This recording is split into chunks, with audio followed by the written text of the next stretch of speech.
My name is Dorothy Crate from River Cree Nation, Fisher River, Manitoba. I'm an elder here in Fisher River Cree Nation.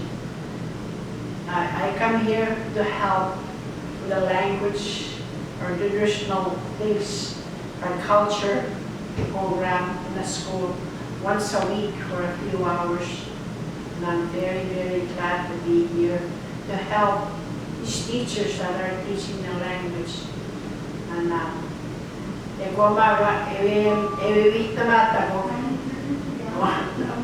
want to tell you, these are all different rocks. They're all from different places. Asiniak, they're all from different places.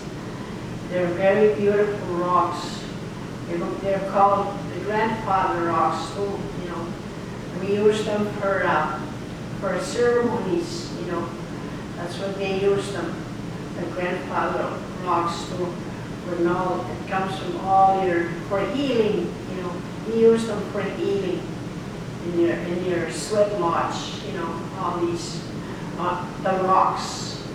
We use them for healing, and we also long ago we used them for writing and also making pictures on the rocks long ago, and also like writing. Like for this one, when you look at this rock, there's a writing in here. It says, how, what, ye. It says, hello, shake hands. That's what it says. And this one says, Nancy, hello. So we use all these. Also the rocks we use for making a path. If you go somewhere in the bush, if you use rocks, you could put an individual rock on your trail going to the bush, like a map, and somebody will know which way you went as you're walking into the bush. And from there, they'll follow you or find you if you ever get lost in the bush. So, because rocks are also used for protection. You need rocks to protect you because they are our grandfather rocks, that's why they're used for protection. And also the fishermen use the rocks for fishing. They use them for putting them as weights, they're called. I don't know what's the other English word for that. For weights, some word for me. They use them for weights. They use the big rocks for the end of the fish. And they use the small rocks to put on the nets to sink the fish down into the water.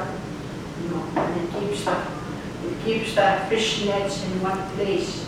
They won't get lost and float around in the water. So that's why they use them for all those things. And also for animal uses. Animals use, I forgot to say that in Greek. Animals use rocks to hide in the rocks too.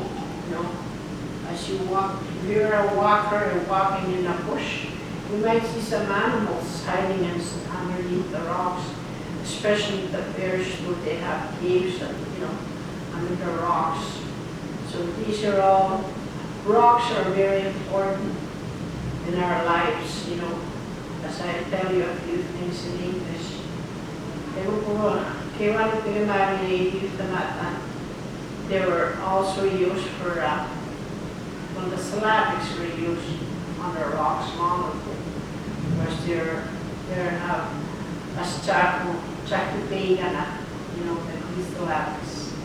So these are all very important. So someday if you're walking in a bush, you'll see all different rocks. And also for young men, they might become prospectors or environmentalists, and they'll see all these rocks and they could study them, and it's a profession too, and a young person could go into to be a prospector or an environmentalist. Sometimes I have a hard time to say English words. So I don't know what else. Hindi tamatagok. Ego sana.